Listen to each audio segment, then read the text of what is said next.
The Let Me Rank Top 150 is here, and a lot of the characters you would expect to be there are there. There are a lot of Robs, there are a lot of Steves, there are a good amount of Sonics, but there are a lot of different types of characters that showed out this year that I'm excited to talk about, and that's what this video is mostly about. Just those characters that you might not expect to be so dominant, really putting in work.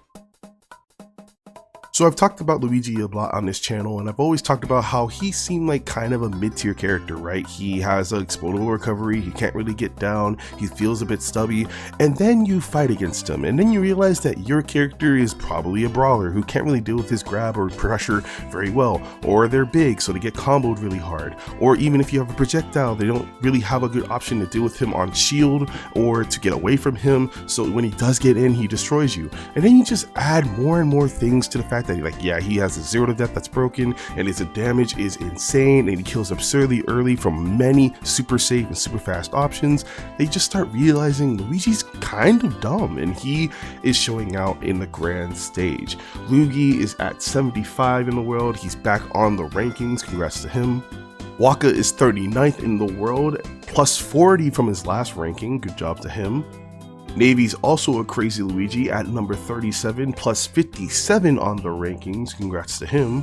And finally, Raru at number 6 in the world, plus 5 from his last ranking at 11, becoming one of the best players in the world, of course, congrats to him. He went to so many majors, showing how crazy Luigi is. I'm honestly very excited to see the future of Luigi, but he definitely feels like probably an unfun section of the game for a lot of people. I do think he's tuned in a way that he's not that engaging, which I feel like if they make him a different character in another Smash game, no one will complain. I'm not even sure if the Luigi players will complain, because touch of death characters are just becoming more and more the norm in Smash Ultimate. They're just characters that feel so obnoxious, so stressful, but that doesn't take away from the fact that these Luigi players had to put in so much work to become so good with it. They're just not only getting 0 to deaths, they're just so smart and neutral. If you ever watch Raru, it's not just that, oh, he's just getting the grabs and people are letting him grab him for free, or oh, he's just getting crazy combos, or oh, they're just not camping him enough. It's that everything culminates into what a crazy character should be. His space sig's nuts, his awareness of his opponent's fear is a lot, like, crazy good. I think that's his best thing. He is so aware of how scared or not scared you are to just find his way to weave in no matter what the matchup is. These were matchups that people thought were trash. People thought Min Min was impossible, Sephiroth was impossible, fighting any projectile characters like Rob was impossible, Steve impossible. And Raru and lots of other Luigis have overcome that. I think there's just something to be said about that. Even if you hate Luigi, you can't sleep on the people who made him who he is. For a long time, it felt like Min Min was always that weird, broken character that everyone understood was very annoying, but no one could really wield. We had a few glimpses of that back when Pro Banham had that as a secondary, or when you saw Pink Fresh show out against MK Leo, and Leo just had so much problems with Min Min back in the day. He might still have it, it's just that most of the Min Mins are in Japan, and it just shows in this list because all the Min Mins who've been showing out are all in Japan, so I think Leo's gonna hate that even more. We have so many crazy Min Mins to talk about. I might not get footage for all these players, but I still want to shout them out. Mulk, who is at 125, is new to the top 150. Congrats to him.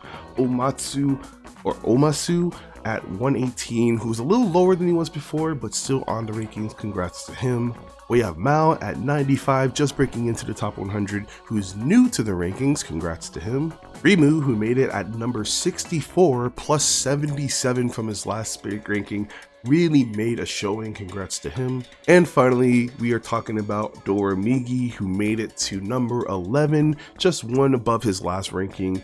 And it's crazy to watch him. He is the best Min Min in the world, and has shown that though this character is broken, does not have to worry so much about being hard to get at disadvantage with, doesn't have to worry so much about how awkward they are, because their advantage and neutral are so obnoxious. And I think most people understand that. I think we just didn't have Min Mins willing to put in the work in America to show how crazy that she is, even though we all knew it. We still have really good Min Mins, we still have Justice, we still have Zerzel, we still have some Min Mins who are willing to show it, but they just don't travel enough or do well enough to really compete with Japan, and I think Japan's just going to be the dominant Min area for now. I still have a lot of hope for it though, because the character's dumb. Like, I think most people understand this character's really dumb. It's really suffocating. It's a mini game you have to pretty much win every time you're off stage, and if you don't, you die at 15, and they have no risks to do it. Everyone knows how dumb Min is, right? Everyone understands this, like understands by now how crazy this character is, right? I hope so. But if you don't, well, look at Japan. They are showing out every day. When Hero was first released, there were two schools of thought. Either he should be banned because of the language barrier thing, or he is really bad because his aerials take 3 million years to come out. It was so hard to place Hero. Sometimes he feels like the best character in the game. You just get a thwack at 0, forward smash at 0, you win an entire game. Oh, shield break, they're dead. You win. Sometimes it feels really hard because you fight a person who plays a character that can edge guard you and run at you or pressure you, and there's so many who can just run at you. And then there's just that middle ground, right? Where you fight a smart hero who uses side B well, who uses up B out of shield, who uses their spells in good spots. And then you realize this character just has a lot. And these heroes showed out. We have Sparkle at, Sparkle at 130, who's new to the 150, shout out to him. Couldn't find footage for him, but shout out to Shion at number 71, new to the 150, shout out to him. Then we have Beast Bowl Paul, who makes it to number 30 in the world, plus 40, who had a crazy season, shout out to him. And finally, Akakatsu at 28, which is 3 above his last ranking, shout out to him. All the heroes have gone up tremendously, showing this character is not just some silly gimmick, not just this weird mid-tier. He has options, he has moves, and I think it's interesting because I truly believe Hero got better with the more characters that were released. I don't think Pyramithra is particularly fantastic, but I do think Hero does pretty solidly against Steve, does pretty solidly against Kazuya, does pretty solidly against Min, has a good amount of development throughout the time that you just watch him, where he can technically play a lot of styles. He could just go for cheese, or he can just use his solid out of shield options, or he can use his really good zoning tools. Hero just has a lot. It's weird because I know how slow his aerials may seem, and he does still get rushed down a lot by characters like Roy and Falcon and Rob and Pikachu, but he just can kill you at 40. And having that X factor in Smash while still having a solid kit makes you good enough to compete in this game. I'm excited to see more Hero because I like playing Hero, but fighting him can be such a chore. Falco feels like one of those characters that is combos first, neutral later. He's very, very tough when it comes to playing big characters or stubby characters that have to deal with his up tilt, his down tilt, his forward air, very obnoxious close normals, and these Falco players from Japan all showed out. We have Shupi at 120, who makes his way onto the 150, congrats to him. But then we have the 3 that everyone knows from Japan that are such an interesting story. Honestly, I might do a whole video about these 3 because I think it's so crazy. We have Matsunabe, who's at 43. We have Masa, who's at 40. And we have Rarikutsu, who is number 33, who's 21 above his previous ranking. I think these 3 Falcos have been in a fight for the best Falco title in a while. Most people think it's Tilde, which I think makes a lot of sense. Tilde is still a fantastic player, but he didn't actually make it into the 150 just because I think he didn't go to enough or qualify in that sense. I think he's number 61 in the North American ranking still. But you know, he's still in that conversation. Falco's so strange because it feels like he has a lot of weaknesses, still has the recovery that's exploitable, doesn't have range, still kind of slow, but those cutscene combos, man, advantage state's so good in Smash Ultimate, and he shows that. And these 3 Falco players are so interesting because they just fight back and forth for who's the best one, I think. I don't really know if there's an answer. I mean, Rarikatsu is the top one right now, and probably the one I would consider to be the best just because of that, but it's so close. Like, it's 43, 40, and 33. That's not very far from each other.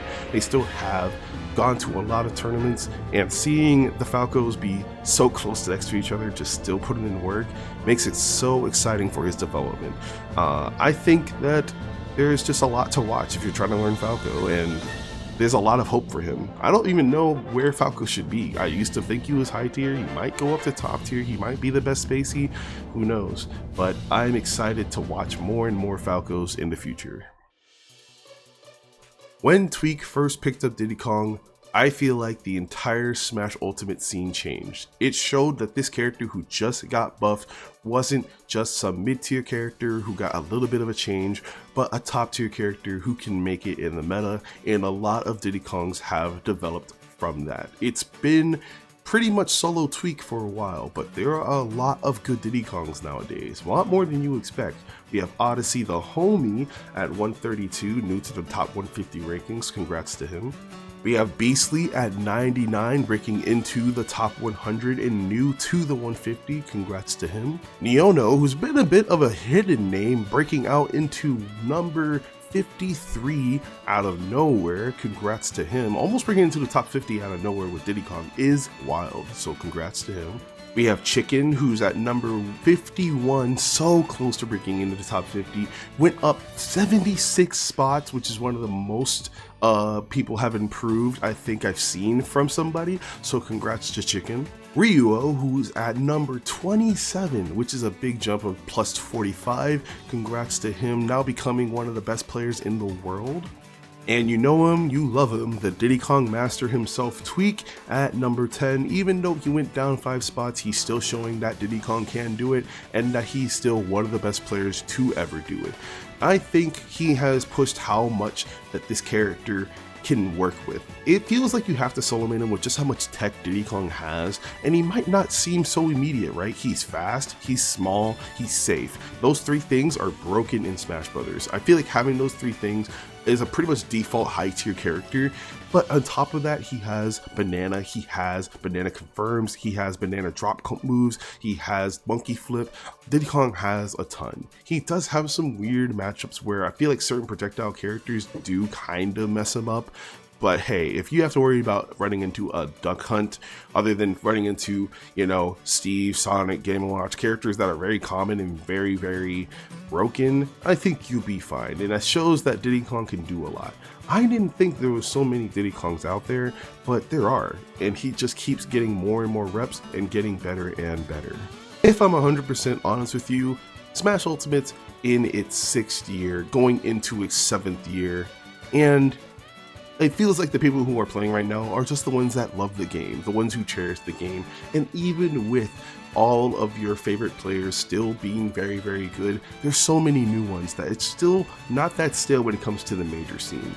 Yeah, people were begging for a new game. Yeah, people wish that it wasn't just Sonic and Steve's everywhere. Maybe that we're gonna hope for more growth from the scene. Maybe again Endorf shows out, I don't really know. But at the end of the day, there is a lot of development still happening. There's still majors happening. So even if you're feeling that it's a bit stale, hold out. I think you might see something that will really surprise you in this next year, and I'm looking forward to 2025.